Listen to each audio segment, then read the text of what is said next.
There are tons of different unique Digimon within the card game ever since it was released. With well over 2,000 cards, we got some that are fan favorites ranging from Omnimon, Imperialmon, Jesmon, Mastermon, and so much more. However, there are some cards and decks that are often left out which barely see any competitive representation, yet alone even played as they have been lost deep within the bulk. Today, we're going to explore some of these cards and archetypes and talk about them. Welcome back to another new episode of the Why Nobody Plays series featuring Hexeblaumon.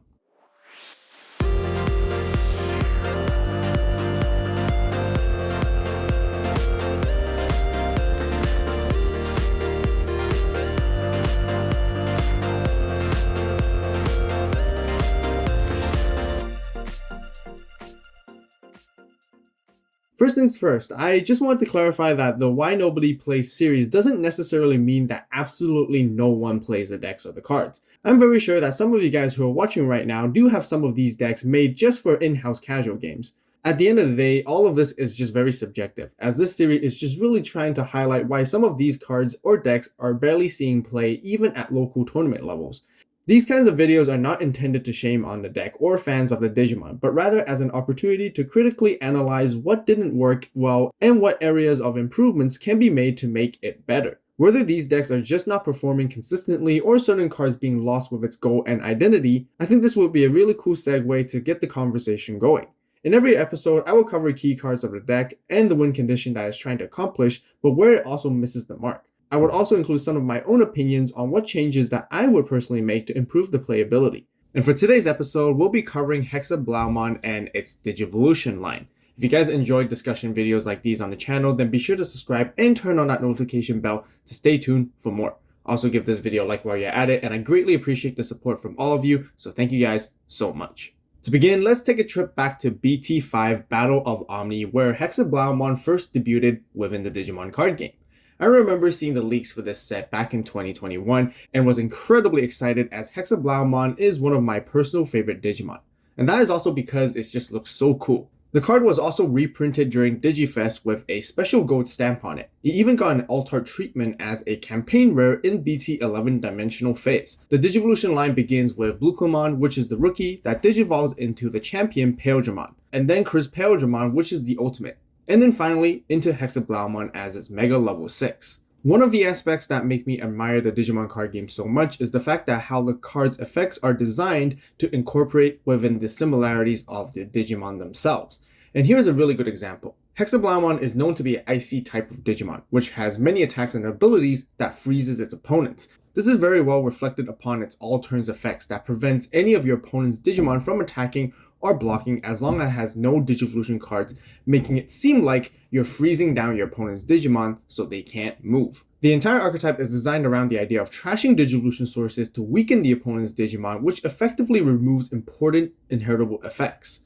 This paved the way for many other blue cards and archetypes to have similar effects, such as Tommy from BT7, Paildramon from BT12, and the Blue Flare Metal Greymon from EX4. It also established a different control playstyle for certain blue decks within the game. Looping back to Hexeblaumon's and its first effect of when attacking, trash up to 2 Digivolution cards from the bottom of one of your opponent's Digimon. Then, if your opponent has no Digimon with Digivolution cards in play, this Digimon gains jamming for the turn.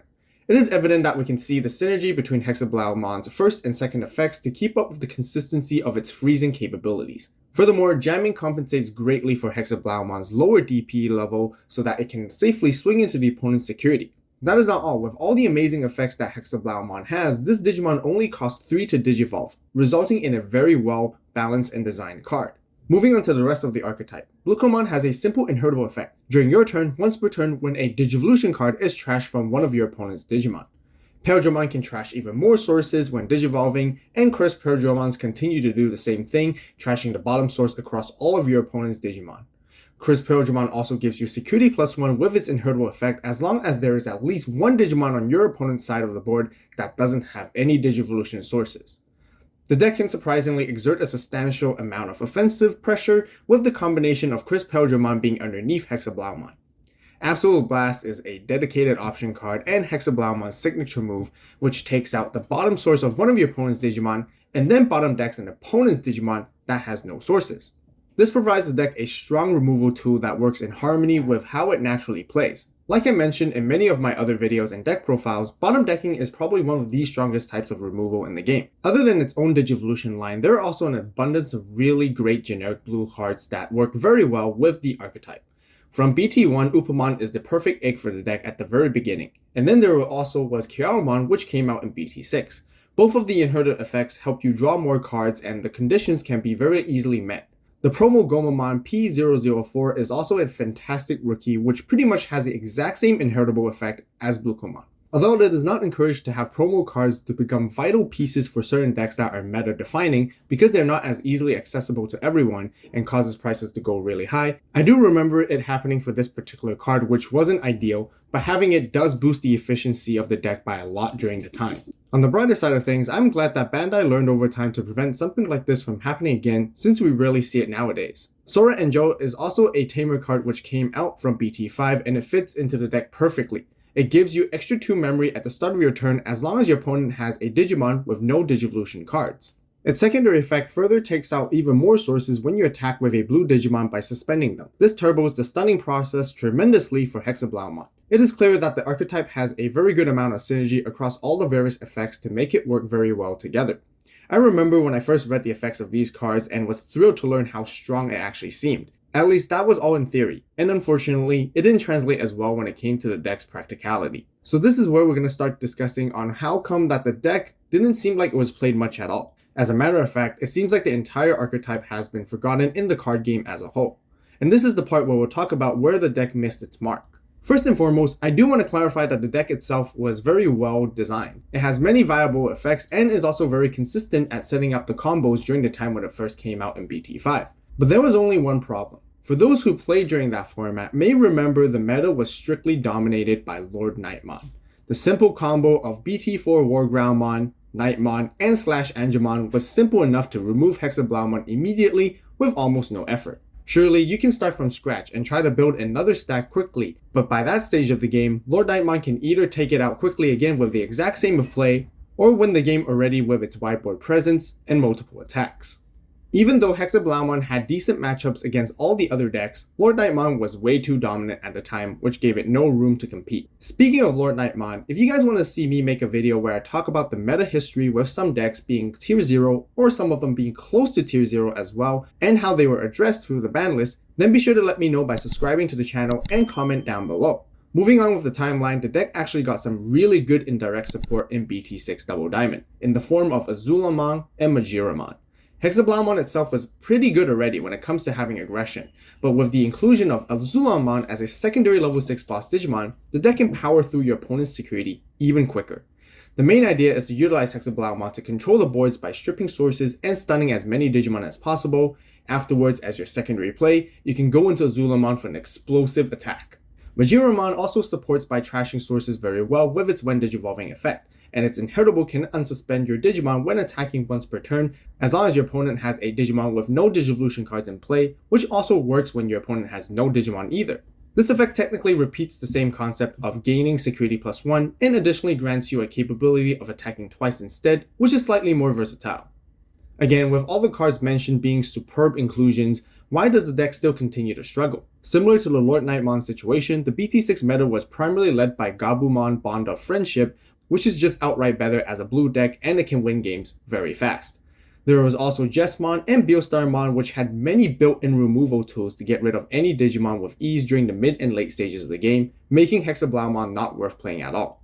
Sadly, there was no spot for it to fit in again during this time. Eventually, the archetype continued to receive extra support with a new Paildramon and Chris Paildramon in EX3 Dragonic Roar. The designs of both these cards were intended to improve the control aspects while your opponent has Digimon with no sources, but neither effects were good enough to keep up with the updated game. There is also Promo Blukomon P067, which is a security rookie that can draw 2 cards after the security battle. However, this card doesn't help the deck at all as it provides no value to the actual archetype with its generic effect, especially when the deck does not have any built-in searching effects either. It is distinct that the deck was made to counter against other decks that go wide with Digimon that have no Digivolution cards, but most other decks can simply counter it by Digivolving. Building the stack to get into Hexablaumon requires quite a bit of resources and time, and not having any form of disruption or protection makes it very prone to removal. there just doesn't seem to be enough value either, as other stack building based decks gain a ton of advantages and explosive power compared to Hexablaumon. Trashing sources is great for control, but the archetype misses its mark when it comes to winning games after doing so, which wouldn't be much of an issue if the control aspect was way more effective in return, or can be further capitalized off of. This is where the deck fails and loses its identity of being neither a control or aggro based deck fully. Despite Hexeblaumon missing its opportunity to shine due to other factors and other decks being better, it is noticeable that the deck has not received any adequate support to keep up with the most current metagame. Now, a fun fact is that I actually covered Hexeblaumon when it very first came out back in BT5 on the channel, and that was around the time when I first started making Digimon content. Definitely go check that video out if you want to see how long we've come. Links will be left on the top right iCard and in the description box down below. Other than BT5 and the BT6 meta, there was another chance for Hexeblaumon to shine one more time during BT7. And yes, the blue hybrid meta, that many of us are probably not very enthusiastic about. Just a quick jump back, blue hybrid was one of the strongest decks back in the BT7 meta. That is because the deck has a ton of effects that remove sources and can stun your opponent's Digimon at the same time. Sounds pretty familiar, right? Because that is exactly the same concept of Hexeblaumon. But the only difference is that the Tamer and hybrid playstyle has a way better offensive approach to take down opponent's security without having to commit too much all the way to a level 6 either. The game pace was significantly slower back then as well, therefore Hexeblaumon was actually a very good tech choice as a level 6 boss Digimon for the deck every now and then.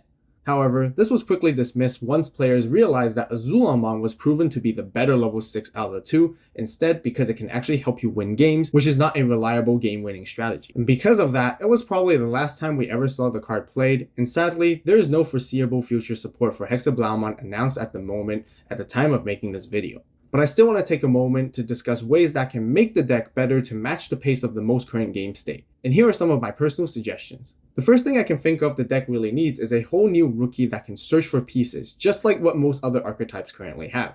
Like I mentioned earlier, where the deck seems to be lacking on both ends of aggression and control, for the offensive side of things, a small improvement of letting Hexablaumon unsuspend once more, in addition to Majiron's inheritable effect, would do the trick. Just a quick idea, it can be a once per turn effect if an opponent's Digivolution card is trashed, unsuspend this Digimon somehow. And that is also because the deck is currently being limited in choosing either one inherited effect of either Hexablaumon or Majironmon when you're trying to build the stack. This will give it a slightly more reliable way for you to push for game-ending plays or early advantages. As for enhancing the control side of things, I would be very careful not to over-empower them with too many stunning or continuous floodgate types of effects either. And because the very last thing that we want to be doing is making the game less interactive and not as fun to play, just like what Blue Hybrid caused. Therefore, giving it some form of temporary or one-turn protection from battle can help it quite a lot, just so that it can stay a little longer on the board. Or on the other hand, it can have a all-turns effect that prevents your opponent's Digimon from attacking it